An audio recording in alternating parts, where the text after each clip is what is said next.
right. Okay. So as the last few people are coming on board, I just want to say again, welcome to our Ask the Experts about salad greens. My name is Diane Blazik. I'm the Executive Director for National Garden Bureau, and I will introduce all of our panelists in just a second. What I wanted to talk about a little bit is our year of program. So this has been going on for about 40 years, where National Garden Bureau picks different crops to feature every year.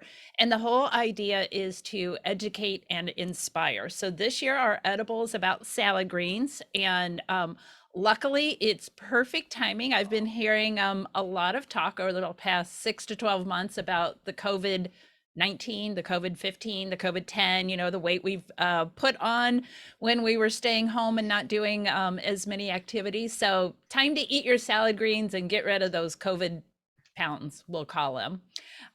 So I do have this picture up here. I wanted to let everybody know we're not going to have a PowerPoint. So I'm going to pull this down so that we can actually see our panelist.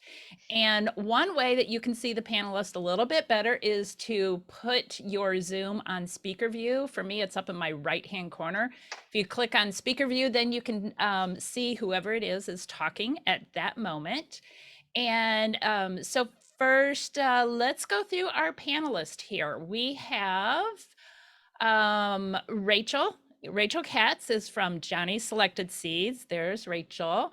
And Mitch Young is from American Taki. There's Mitch. And Heather Kibble is from Cicada Seeds. And Gail Pabst is from my office, and she has gotten off video, so she can't wave. But anyway, there she is. She's taking care of everything behind the scenes and does all of our social media and marketing. So thank her for you finding out about this webinar, because she was the one putting it out there. And so what I'm going to do is turn it over to each one of our panelists, and you guys can do a brief introduction, and then we will get into our webinar. And who wants to start? Everybody's so polite. Let's start alphabetical by first name. Heather, you go first. Hi, I'm Heather Kibble. I work for Cicada Vegetable Seeds. We're a breeder producer of hybrid vegetable and flower seeds. I think we've been in business about 110 years. I work in the homegrown division, so I specifically work with customers who serve home gardeners and farmers market type growers. And I love salad greens. I've been a vegetarian since I was a teenager, so I eat more than my fair share. My daughter once wrote in a report that salad was my favorite food, because that's mostly what she saw me eating. So I'm an expert at eating it too. Okay, who's next? Mitch. Hi, I'm Mitchell Young. I work for American Taki, another vegetable seed company. We actually breed and produce vegetable and flower seeds. I'm the Eastern sales manager, technical sales manager, and handling commercial vegetables is a lot of fun. It's something I grew up with and just don't know how not to do, I guess. And some of the commercial rolls downhill too. Home gardeners, really important and a lot of fun to work with. And I grow a lot of this myself. If I don't know how to grow it or work with it, whatever it is, then I'm not doing my growers much good. That's a great point to make with everybody, is that a lot of the members of National Garden Bureau are the breeding companies and the companies like Johnny's that are selling seeds. So you can be sure that they know their stuff. They've been in the field, they have been testing and trialing a lot of different varieties, and they see how they grow all over North America. So that's why we've invited them to be on our panel. So great point, Mitch. Thank you. And now we'll go to Rachel. Hello, my name is Rachel Katz. I work at Johnny Selected Seeds. And what I do at Johnny's is I am a trial technician for leafy greens. So I trial in the field, baby leaf greens, spinach, herbs, microgreens and shoots, all the kinds of salady foods. I grow them. I compare them to each other, and I help choose which varieties we should sell to customers. Johnny's has a really long history in the salad game. We were one of the first companies to bring Mizuna to the American consumer, which is now a totally run-of-the-mill everyday salad green that a lot of, when you buy salad at the grocery store, you're pretty likely to get it in there, especially if you get it at the farmer's market. We sell to home gardeners and commercial farmers of all sizes. And it's a pretty exciting place to work. I am also, like Heather said, my daughter says that I'm a vegetable fundamentalist. I make sure there's salad greens at every meal. I grow them at the farm and I grow them in my yard, and I'm excited to talk about salad today. Awesome. And I think we might be pressing you guys later for maybe some of your favorites or favorite ways of serving them or something. But first of all, I did want to make sure that everybody knows you can ask our panelists questions. So I'll be trying to read questions as they come about. Please put them in the chat.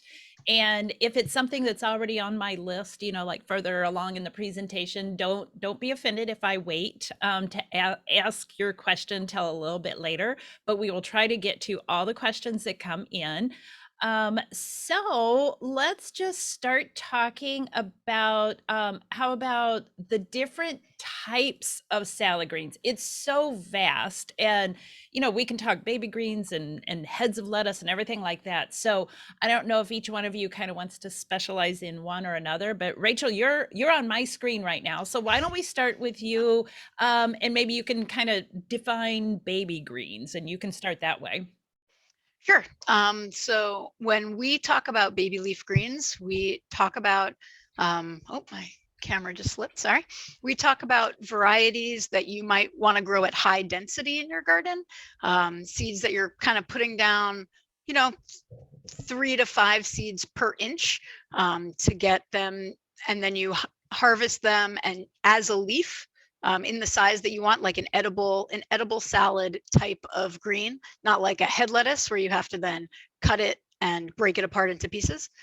We have a really diverse assortment of baby leaf greens. We do baby leaf lettuce, distinct from head lettuce, a lot of different brassica greens, so the greens that are in the kale, cabbage, broccoli family, but that are for individual leaf harvesting for baby leaf production. So a lot of mustard greens, a lot of Asian greens, certain specific like bok choys and tatsoys, a lot of different plants in that, kales, a lot of arugula, a lot of different plants in that family.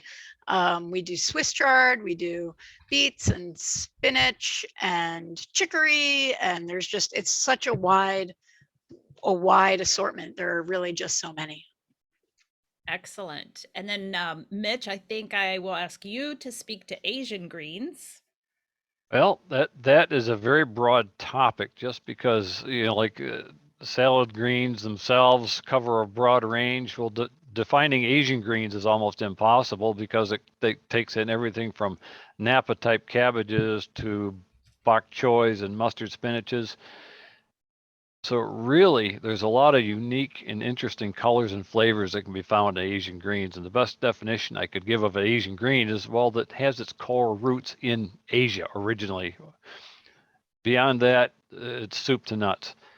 But again, a lot of interesting flavors. Many of them can be sautéed or cooked, some eaten straight up as a salad. Many of them are very well suited to baby greens and harvesting when they're very small, or going to full size, and some will get 1 to 2 feet tall if you let them. So there's a lot to be said. It just depends on what you want for flavors and colors. Excellent. Okay, Heather, do you want to play sweeper? And is it even possible to wrap up by describing some of the other mini greens that are available? Yeah, I think my other panelists pretty much covered it there. The only thing I might mention is spacing. Sometimes it's just spacing that makes something a baby green. So you could even have the same product. And as a home gardener, sometimes I'll plant really heavily, like sow really heavily, and then harvest some at the baby leaf stage and let others get big. So as a home gardener, you can do that. So you have some for cooking and some for fresh eating. Some for feeding to the rabbits when you forget to harvest it and it bolts, that sort of thing. So that's all I would add. Yeah, well, and in my mind too, baby greens, Asian greens, and also, I mean, to me, head lettuces and that are also part of salad greens. We didn't Mhm. really address that. Did one of you mention, I want to make sure we mention cut and come again. I hear that all the time. Does somebody want to explain that? Well, I'll step in it, I guess. Cut and come again is we just cut it and come back and harvest it again later. It will regrow, and many greens will do that. If you cut it and you can get away with that several times, eventually the plant's going to run out of gas, but you can get away with that several times on a lot of things. So it's a good way to get good productivity out of a small space. The Excellent. trick, the trick really is to just make sure you cut it at a point where it's still going to regrow. So like there's the basal plate of the plant, and below the basal plate is where the roots go, and above the basal plate is where the leaves grow.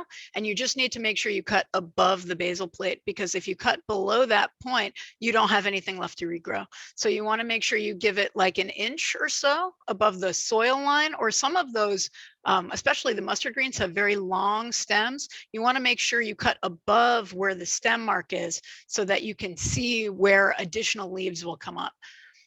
You don't want to cut off your cut and come again potential. Yeah, yeah. I was going to ask if there was a magic measurement. So you were saying basically an inch, maybe an inch and a half, except for mustard greens. Well, it just depends on a lot of things, but you just want to make sure you cut above the growth point. If you look at your plant, you should be able to see where it's going to be growing from, and just cut above that point. Okay. So like everything with gardening, it's some experimenting. Yeah. Right. The answer Yeah. is always, it depends. Yes, yes. Okay. Well, we've already gotten a couple of questions about the nutritional value of salad greens, which is an excellent topic. So which ones are best health-wise? Which ones are not bitter? Is it true that iceberg lettuce does not have as much nutritional value as the darker green ones? So who wants to take on the whole health and nutrition aspect of salad greens? I can jump into that, or at least get started. Yes, the deeper green something in general, the healthier it is for you. But around here, we like to say just eat the rainbow.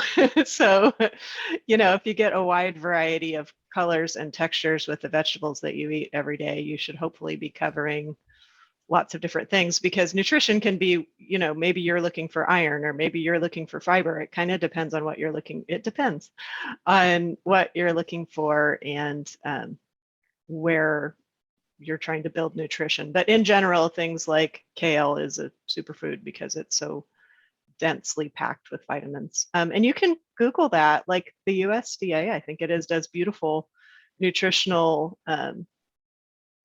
reports on just about everything. And so that's a good place to go if you're looking for what, a particular vitamin, because the loose things in the grocery store or farmers markets don't have the nutrition labeling. But when you look it up, it's really amazing. You think, I should be eating more of this. I was eating a lot of beets and I thought, gosh, maybe they're bad for me because I like them so much.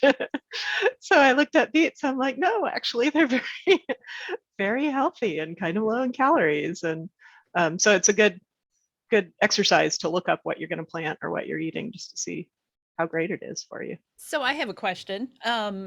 And this is more like a terminology question. You're talking about beets and obviously the beet roots, but I know a lot of people eat beet greens. Can we consider beet greens a salad green? Yeah. Oh yeah, for sure. Okay. Yeah. Yeah. That And expands turnip it even greens as more. well. Yeah. Yep. Yeah. Turnip greens also. Another superfood. Turnip greens Yep. are really, they're as good. And collards are all as good for you as kale, I believe. Or at least they have a similar nutritional makeup. And sometimes it can be tricky, right? Because like spinach is very high in iron, but it also is high in salicylic acid, and the salicylic acid keeps you from being able to absorb all that iron. So it's actually kind of complex systems and relationships. But another thing I would suggest is that you should take a soil test from your garden. Gardening and farming, they're they're kind of mining, where the plants are pulling up available nutrients from the soil and turning them into food and available nutrition for you. And if you're missing something from your soil, then you're not going to be able to eat it. So you can do a soil test, or you can also send tissue samples of your vegetables to your cooperative extension office potentially. I know in Maine they do that here, and then they can tell you what your soil is missing and how to help fix that. Your local extension office is always an excellent resource. We say that all the time here because, as we know, gardening is very regional specific. Everybody's soil is different. So yeah, the soil test is an excellent thing. And also, just any questions that you might have, your extension agent is the one to go to. Yeah, the extension agents locally are the experts on that particular region and area and what you can and can't do or should and shouldn't do. And most are very, like say they have soil testing services. Last I checked, it was about $10 a sample. Sometimes takes a little time. I usually send my samples in the fall. And that way, if I need to add something specific, I can, and it'll take over the winter time. But all the soil quality makes a difference across the board in terms of plant health, nutritional value. What you get out of the plant is what you put into it to a large point. Great points. Yes. Okay. So I'm going to circle back a little bit because we were talking about the different types of salad greens, and somebody is asking if there are perennial salad greens that you might recommend.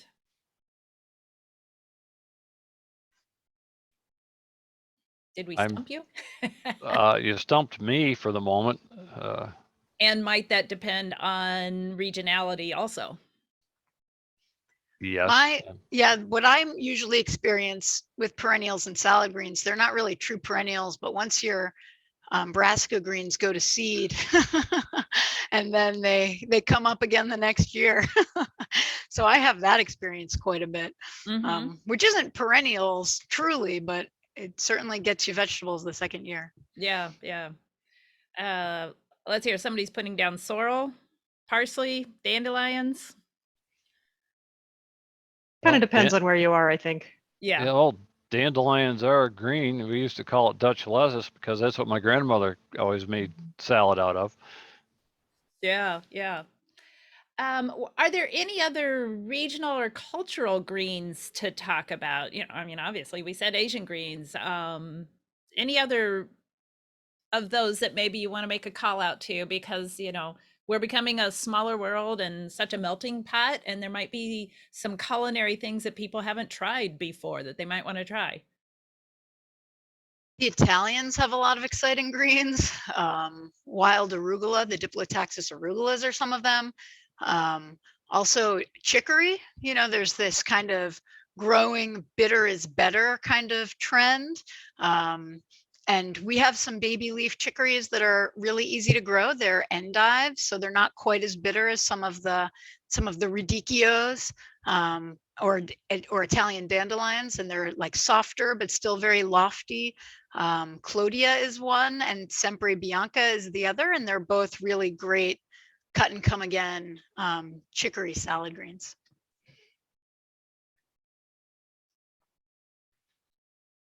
Okay.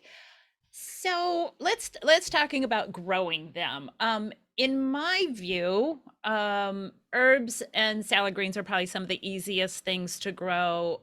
If we have new gardeners here on this webinar or anybody listening later, I think it's a great thing to suggest that people might start with salad greens.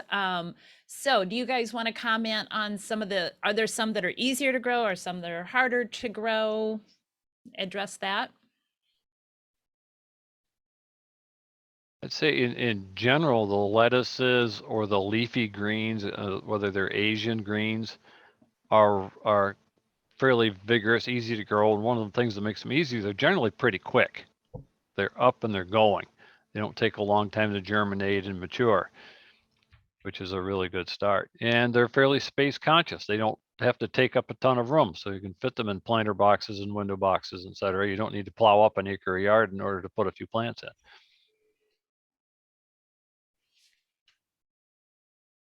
I agree. The one thing I would caution is that, those brassica greens, arugula, kale, Pak choy, mustard greens, they're really fast. They germinate in less than a week, sometimes just in a couple of days.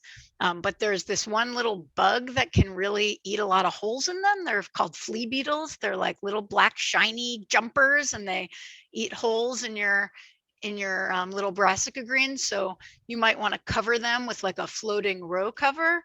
There are a couple different brands. The one we sell is called Agribon. And it just helps you just bury all the sides, and it keeps the flea beetles from being able to get on your plants. Some people don't have that problem, especially in a garden setting, and especially if you haven't grown these kinds of plants before. But if you are seeing a lot of holes in your baby leaf mustards, that's probably what it is. Yeah, I've had that problem. I have some beautiful red giant, and Mike Giant in there is gorgeous, but pinholes through the leaves. Oh, son of a gun, I got flea beetles in here. Yeah. Okay, Heather, any other things on easy to grow or tips for starting? Yeah, the covering is a good idea because I have rabbits, so they seem to know like the day it germinated. So you almost need to. I have pet rabbits, but I also have wild rabbits. So they seem to know when it's going to germinate and love those little fresh leaves. So keeping it under cover. Or I've had good luck with containers too. I have Swiss chard going in a big container right now, and you can keep that up high. I have caught the rabbits jumping into the containers, so I also have to put the container up high to keep them out of it. But yeah, in addition to bugs, you can have bigger pests, so some sort of covering or keeping them away from it is a good idea because they're very tasty. What about Yeah. snails? Somebody was asking about that. How do you keep snails away? Is that, yeah, which of these solutions have you brought up would help with snails? Yeah, that was a big issue, not in the current garden where I am, but in my last garden. Mulch can be the culprit sometimes. You think mulch is great and it keeps the weeds out, and it does, and it helps the soil, but a lot of the time it can make a good hiding place for snails and slugs. I was in raised beds there, and I think they lived in the sides of the raised beds too. So they can be pretty tricky, and it can take quite a barrier. But if you let things dry out during the day, they don't like the direct sun. So if it dries out during the day, that's good. And you kind of eliminate the places where they can be hiding at night and then coming in during the day. I've had that trouble in cabbage too, the snails getting under the leaves. And a couple of years ago, Cornell did a lot of studies on that and trying to keep the snails out. And one of the things that they worked on, which I don't think turned out not to be practical on a large scale, but I think may have helped, are some repellents high in capsaicin, very spicy, peppery type repellents that the snails didn't seem to like. So that's one possibility for a repellent if you're running out of things to try. Yes, Sluggo I think is the brand name. That That's was one that it. I've tried too. Yeah. And that one is safe to use on edible crops then? Yes. Yeah. I think it's organic as well. I I'm think it's on the venturing- OMRI list. Yeah. Not positive about that. Okay, awesome. I know around my hostas, I kept eggshells and more eggshells and more eggshells. And that really helped around my hostas for years. I mean, because it just kind of stayed in the soil and Yeah, makes a physical. They don't like to climb over that because of that. yeah, It's sharp. that's their little Yeah. bodies. Yes, yes, exactly. I've heard ducks too. I don't know. I can't verify that one. I would think ducks would Muscovy eat the ducks. lettuce. I've heard the Muscovy ducks eat the Yeah, snails. seems like they might also eat the lettuce. Yeah, I think they would. Okay, so let's talk about temperature because I know that there's the common thought is cooler seasons. So let's talk about when you should plant and which ones might do okay in warmer seasons, and maybe how to do some fall planting. So if you guys can address that.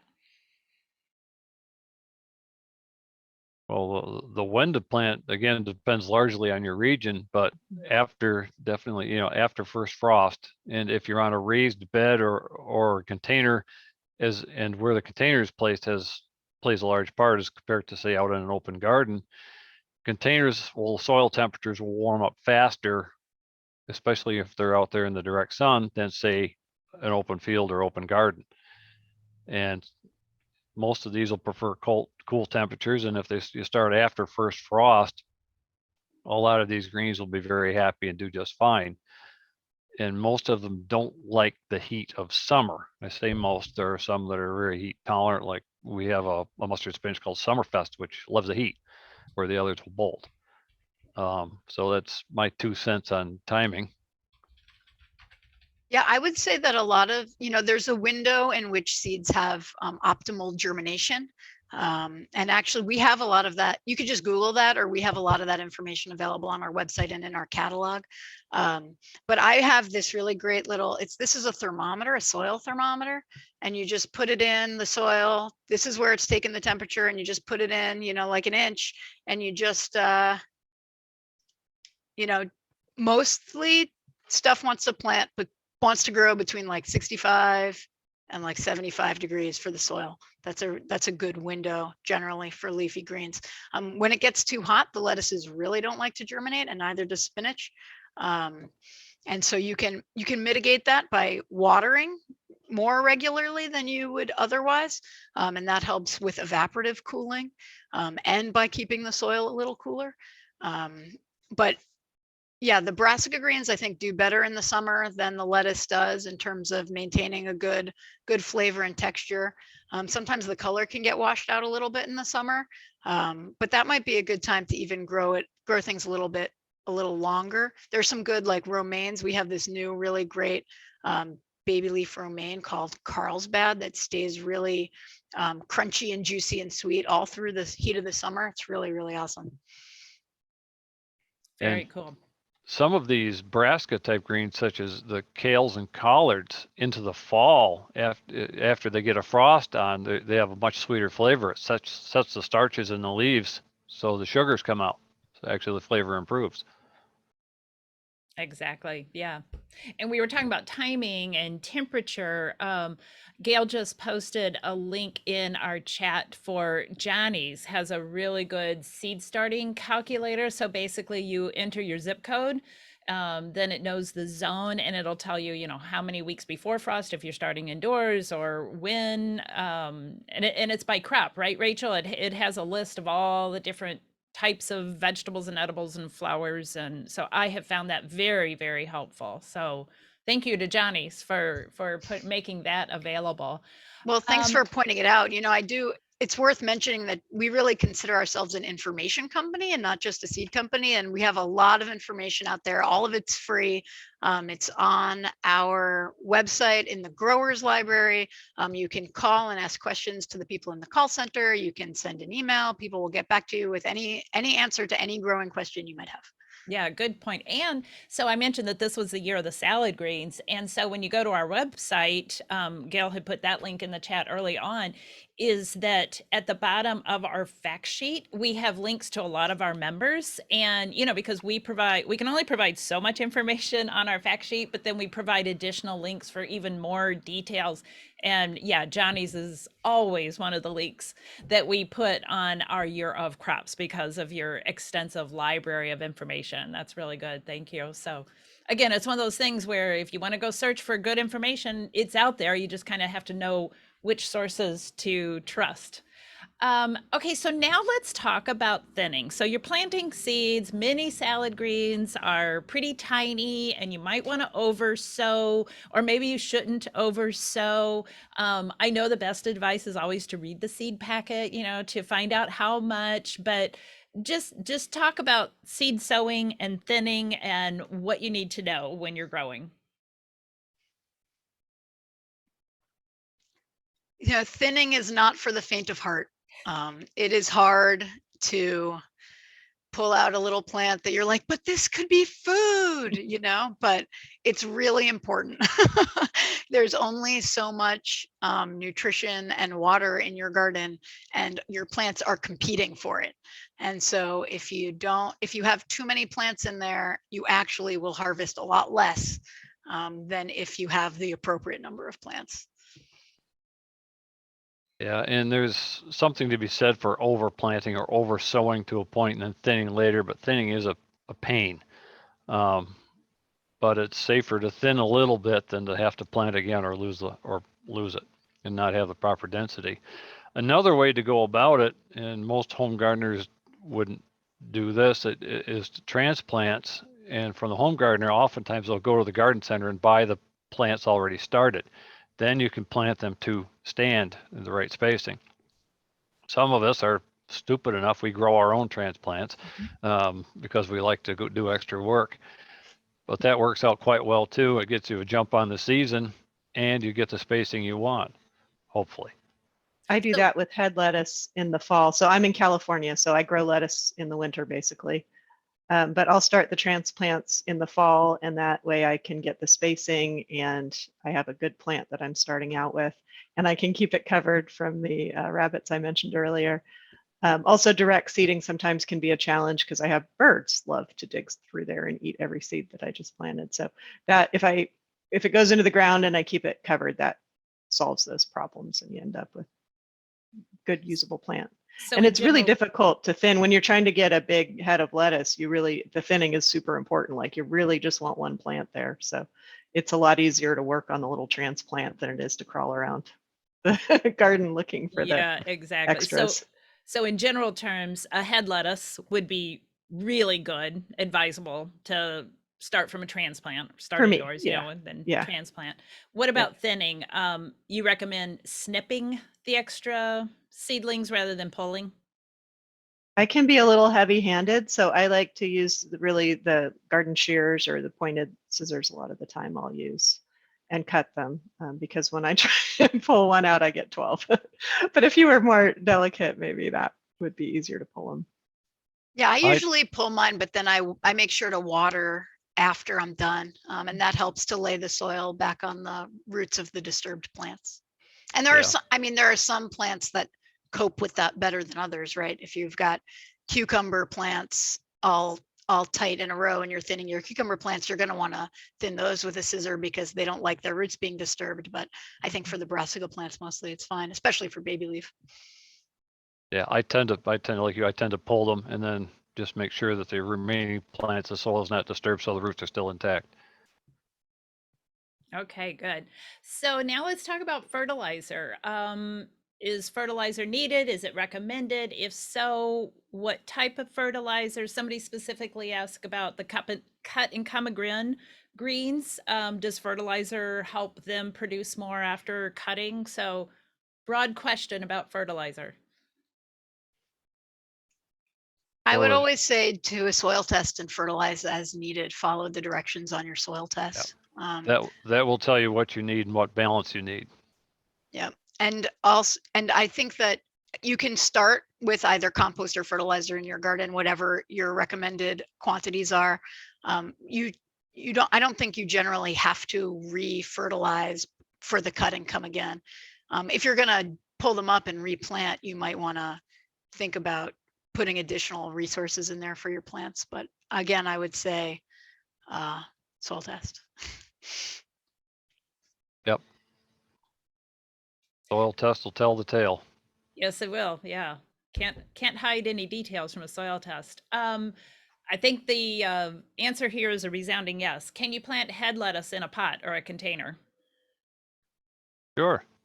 I think you can plant any greens in a container, really. It's Yeah, perfect. most greens, depending on the size of the container, right? So if you're trying to get a big head of lettuce, those plants are actually pretty large sometimes. So you would want a larger container. If you're trying to get, baby Swiss, I just mentioned Swiss chard, and you only want the leaves to be this big, pretty much a coffee cup. You could probably grow one in there if you wanted to. But if you're trying to grow a romaine lettuce head, you should have a pretty large container because those roots are pretty significant as well. Can you define pretty large? Are we talking like 18 inches for a romaine head? Yeah, I haven't tried to do it, so I don't know. But I think if you're doing baby leaf greens, go with the container. If you want a whole head of lettuce, I think you probably want to go into the ground. Okay. Lettuce and it's going to want some space. We used to plant lettuce. We used to figure at least 1 square foot per head, and that was a pretty tight spacing in a commercial field. Mhm. I think romaine was about the same. Some of those romaines can need 18 inches. They're real big. Yeah, get huge. We also have a lot of mini romaines actually, and they get Different. planted at a much tighter spacing, more Yeah. like a 6 or 8 inch, Yeah. sometimes even 4. And that's interesting you say that because with All America selections, I mean, one of the trends that we're seeing that the breeders are submitting are smaller sized produce. So mini romaines, mini oak leaf, we've got mini squash and mini cucumbers and mini watermelons and everything like that. So obviously it's for smaller gardens, balcony gardening and stuff like that. But it is interesting to see how many there are. We're going to go back to, we were talking about testing soil. So what about how often do you think you should get your soil tested? I tested mine for the first few years I was here once a year. And once I realized how stable the soil was, not much was changing. Every couple of years I tested. Okay, good. And then circling back on the fertilizer, would you call lettuce a heavy feeder or a light feeder when it comes to nutrients, sapping them out of the ground and what they need to grow? I always call it middle of the road myself, but maybe Heather or Rachel have got other information on that. I think the interesting thing about it is that it's because it's not there for very long. You know, when you put in a tomato plant, it's going to be there for months, you know, but when you put in a head of lettuce, it's going to be in there for a much shorter window. So there's kind of this inkling that, oh, it's only going to be there for like a minute, so it doesn't really need much, but it needs a decent amount of fertility. And then especially if you're going to plant an additional head after that or use that garden space again for something else. So also when you do your soil tests, you can say what you're going to plan on planting there. And you can get specific recommendations from your extension or whoever you send your soil test to. Okay, great. Do you recommend mulching for a lettuce or salad green patch? It has its place, and that's to some extent personal preference. It helps hold in moisture, helps hold down weeds, and can add organic matter to the soil over time. But it can also hide some things like snails and slugs. And it keeps the soil cooler, so it's depending on what time of year it is. Like in the spring, maybe not, but in the heat of the summer, and then maybe yes. Some Okay. will come in and mulch after the crop is up and established, and mulch around it. Yeah. Yeah. It can also because you have additional. It kind of depending on the disease. Like there are some soil-borne diseases that it can protect a mulch can protect your crop from a soil-borne disease, but if it's it can also decrease airflow, so that can also encourage disease. So it really depends on what's going on in your neck of the woods. Okay. And somebody must have read my list of questions because she's asking about succession planting. And that was literally my next question on my list is, can you talk about succession planting and, you know, which ones maybe you don't want to succession plant because they take so long, and some tips there? Well, actually, I'll plug Johnny's. The Johnny's Seed Start Calculator is a good place to start because it'll help with your timing on the succession planting and along with your zones. So soil temperature and emergence will be a part of that. You know, I go back to as a kid planting lettuce, we'd start plowing up frost in April to get seed in the ground for an early crop. And a month later, the seed that went in the ground is only harvested a day different than what went in a month before. Mhm. So temperature has a part to do with it. Very important to pay attention to those soil temperatures. Use Rachel's soil temperature gauge there, right? Yeah, we usually think about the brassica greens as being, you know, anywhere between 3 weeks and a month from seed to harvest. The lettuce is I think of about a week to 10 days later, and this is all very relative, depending on very variety specific. But you know, sowing every 2 to 3 weeks. at least that's what commercial growers are doing. For a gardener, maybe once a month, until you're butting up against the real cold weather. And that's for baby greens, right? For baby greens, yep. Yeah. Okay. Yep. That's good. What about for fall? Can you just, and I know we're probably going to go back to the Johnny seed starting calculator, but like let's say you're wanting to plant some spinach for a fall harvest. Just talk about the planning needed for fall harvest. So you'd want to count backwards from your maturity date, right? So if you have a crop that's going to be ready in 30 days and you know that it's going to get to freezing September 15th or whatever, you go back from that. And also take into account that there's a good chance that as the weather cools off, that maturity is going to lengthen. It's going to take longer to get, a 45-day crop may turn into a 60-day crop when it starts to get cold. Yeah. And Yeah, some good of that point. comes with experience to experiment, and maybe you bracket a few plantings with a couple of target dates. And then some of the crops like that cold, so they're going to get sweeter and better. I think you mentioned earlier. So you're shooting for harvest after the cold in that case, like Yeah. It depends on what you're growing. And then you just want them to be at full size and then holding at that, or full size, whatever harvestable size you're looking for, even with the baby greens. And then just have enough to be able to hold you through, because there's not going to be a lot of regrowth. Yeah, so when you're looking at descriptions, I like to look for things that hold well in the field is what I look for, so that I have some flexibility in my harvest time. So that if I'm on vacation for a week in the summer, I don't completely miss my entire crop. There's things that also can be that hold well after harvest. So you harvest it and you can store it for a really long time. And that's good to look for too, if you're not going to eat it all the first day that that you harvest it, which is usually the case. I think you want to get a little more time out of it. Well, I'm glad you brought up harvesting, because there was a couple of questions here about harvesting. Like we already talked about the baby leafy greens and how you're cutting those. But what about some full size greens? And there's a question here about, why is my lettuce so wilty when I harvest it? So what's happening there? Did it get too warm? Not enough water? And also any tips you have about harvesting full size greens? So harvest early in the morning, as early as possible for the crisper. The plant's kind of recovered from the warm the day before maybe, and will be in the best shape and taste the best. I think somebody even did a study recently to see that it actually did have more flavor if they harvested the same thing in the morning than in the afternoon, because they get kind of sad and wilty in the afternoon depending on where you are. But also that's something to watch. It's okay for your plants to have a little bit of stress, but if they're wilty every single day, maybe it's getting to where it's time for you to harvest and it's too late in the season, or they're not getting enough water. So there could be other issues there too.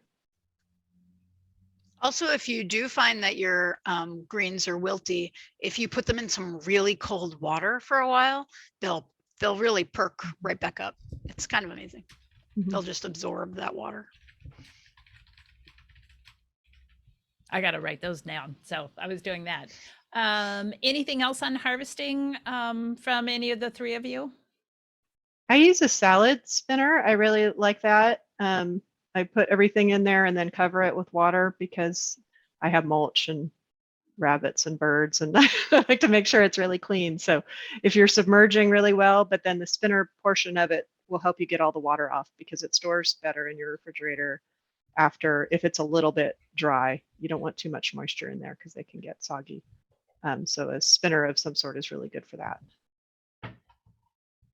On harvesting, can you still eat them if they've gone to flower or bolted? Yeah, I mean, some greens are good, and specifically people look for that. It kind of, again, depends on the crop. There's some things, some pak choys that are eaten with the flower, and that's preferable. In general, for most of the leafy greens, they start to get bitter when they flower, and that's when I feed them to my pet rabbits, because they like those strong flavors, but I don't particularly. That was one of the questions. Why is my lettuce bitter? Is it because it's over mature, or is there something else going on? Could be over mature, could be stress. If it's starting to bolt, if the plant's responded to its surroundings and decided to bolt, then it stops being wonderful and sweet and starts putting energy into growing those flowers and reproducing itself for the next cycle. So Also, yeah, harvesting later in the day can also Yeah. give you that from the stress of the day, can also make it more bitter.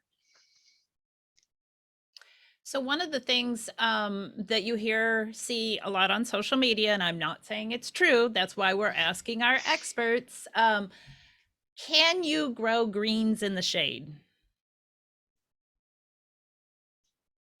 I mean, To not a- optimally. Yeah, to a point, but they won't be real happy. What I've done actually out here on the patio, the wife and I have some containers for lettuce. They're pretty good size. They're a 55-gallon plastic drum cut in half. So I've got 2 of them. They're on wheels. Well, it gets pretty hot out here. During the heat of the day, we roll them back under the patio in the shade so they don't get overheated. But in the shade full time, I don't really, like I say, not optimally. I have a partly shady spot in my garden where I'll put greens that I'm trying to grow into the summer. Again, Southern California, so it gets really hot really fast. And that gets morning shade, but then I'm going to get afternoon sun from about 2 p.m. on. So they are getting quite a bit of sun, but it's later in the day when it's not quite as strong. So partial shade, I guess, is that answer. And depending on where you're located. Yeah, and what you're growing. Yeah, the So- partial shade part of my garden, I can basically only grow thyme in. Okay. Okay. Yeah. That's what I thought. Yeah, because that can mean wet too. So it can mean a lot of Exactly. things. Like if Right. it never dry, like here, everything's dry all the time unless you put water on it. So it's not an issue. But if you're somewhere where not getting sun means it's going to be a bog, most of these things don't respond well to bogs. And if you're going to do something in the shade, it's probably baby leaf greens. Don't try to grow a full head of romaine in the shade.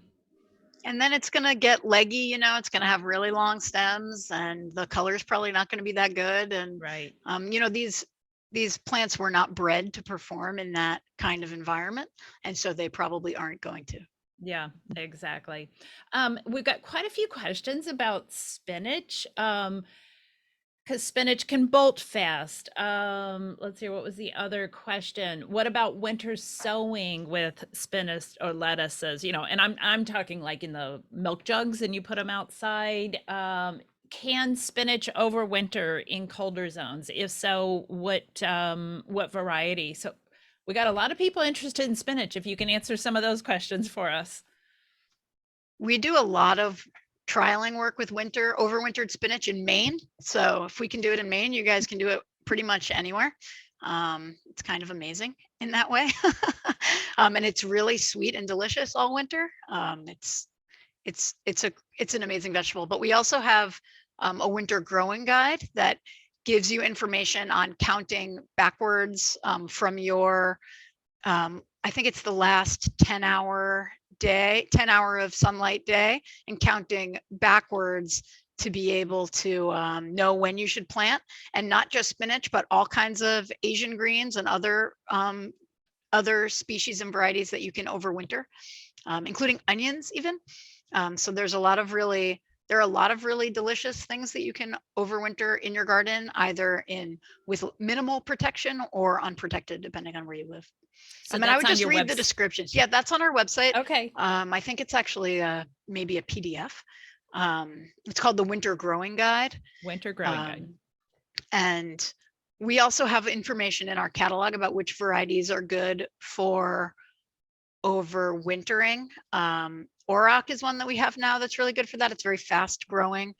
Space is a pretty classic one that a lot of people have probably grown, also suitable for overwintering. Some of them are just slower growing. The ones that you grow in the summer are not going to be the ones that you want to grow in the winter, because they just don't work as well in those slots. They just grow a little bit too slowly. Any other tips about growing spinach other than the winter sow spinach? Favorite varieties or anything? You guys can name some of your favorites. I really like Seaside. That's a Sakata variety. Yeah, I was going to It's say Olympia is another good one. Yeah, Seaside is a great summer spinach variety. Very slow bolting, very uniform, really nice, dark green, upright, round leaves. It's nice for summer. Their spinach is very specifically slotted. So it either grows well like in the spring and early summer, or it grows well in like the late summer and into the fall. But there's sometimes there's overlap, but generally not. So you really want to make sure you pick the right spinach for your planting window. Read your seed packet. Yeah. Read your seed packet, absolutely. And usually I ask this question pretty early on, and I think all three of you can answer this, is what kind of things are breeders working on now to make the home gardener more successful? So talk about traits that you see your companies or the companies you're working with are working on, and if you want to name a few additional varieties, it could be other greens, it doesn't have to be spinach. So just talk overall on some of the new breeding work. Overall on the breeding work, the breeders are looking for the same things that the gardener and the farmer are looking for: disease tolerance, field holding, and how is the taste, how does it perform, maturity, yield, etc. These are all things that go into it. How well does one variety hold up compared to another one, and is there something better? That's the big overarching answer that I've got. Yeah, I would add color. And I can't remember if you said early maturity, but the sooner you can get something out of the field, the easier it's going to be for everybody, right? So you have less pest pressure, less weather pressure for early maturity. So that's always a goal too. Or later to bolt. I know that that's another thing. Yeah. Yeah, like Seaside we just talked about is bred to reach its baby leaf size and stay there, So the only complaint I'll get once in a while is like, it's not getting big. Well, yeah, it's a baby leaf, so it will get big eventually, but we've specifically chosen it to reach its baby leaf size quickly, and then you harvest it is the idea. Sorry to circle back to the soil. Somebody is asking about compost for your lettuce, salad green. Is it okay to use compost in your bed for any kind of lettuce or salad greens? Yeah, that's what I do. If it's well broken down, you want it to be really well fermented, whatever that word is. Well, finished, right? You want it to be finished compost. Yes. You don't want to use you don't want it to be hot. Raw horse manure on your lettuce. Yeah, so well composted compost, and then I just work that into the garden at the beginning of the season. I'm not a big fertilizer person. I don't do a lot of maintenance, so but if you start with really good soil that's been fortified at the beginning of the season, that will help you with a lot of crops. There's a few that need an extra boost that we mentioned earlier that are going to be in there. Tomatoes are going to be there for 4 months or whatever. They might need a little more help, but certainly for these quick turning things, some compost at the beginning of the season is a great way to go. Great. And then somebody asked about daylight sensitivity with spinach. Can you talk about that? Yeah, we have actually found the daylight sensitivity to be even more important than the temperature in terms of bolting pressure. So, in early May, you're going to have even more bolting pressure than you are in July as the day length is increasing rapidly. And then even, the difference between early May and then the difference between late June, where even before the solstice, the bolting pressure is even higher, like May 19th than it is June 19th. So we have noticed that a lot in our trialing, that as the day length is increasing very rapidly, you're going to have a higher level of bolting pressure than when the day length is more stable or decreasing. In the fall plantings, we almost never get bolting. And we plant those in mid-August, August 10th. I plant my fall spinach, and we never see bolting in that planting. Interesting. I had a good question. Now I've lost it. Oh, shoot.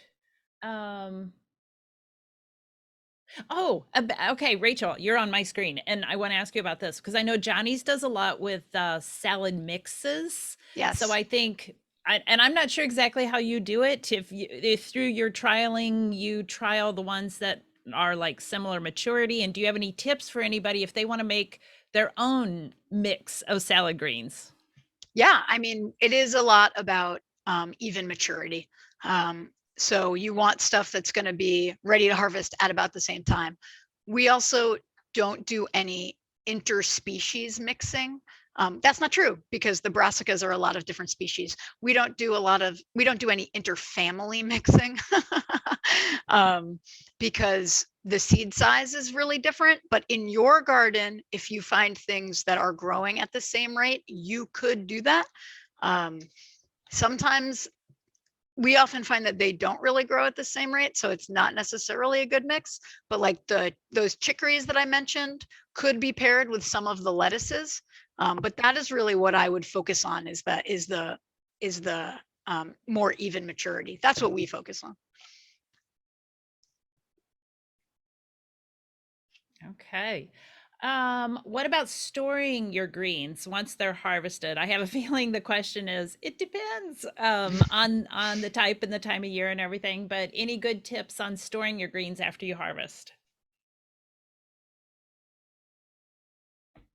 Keep them cool and protected. And as was mentioned before, moist but not wet.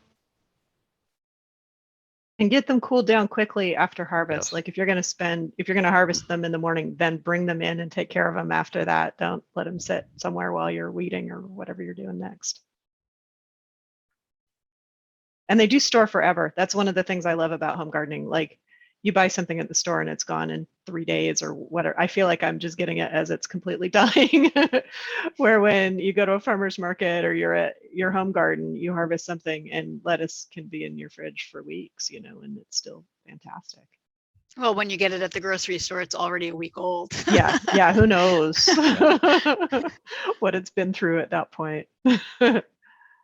Yeah, Okay. and Mitch said you want to keep it protected. You want to keep it in like a sealed plastic bag or like a container with a tight fitting lid, because especially in a refrigerator where you have a lot of dehydrating air movement, if you've ever left a bag of greens open, stuff gets wilty right away, or just carrots loose in the drawer, stuff just gets wilty.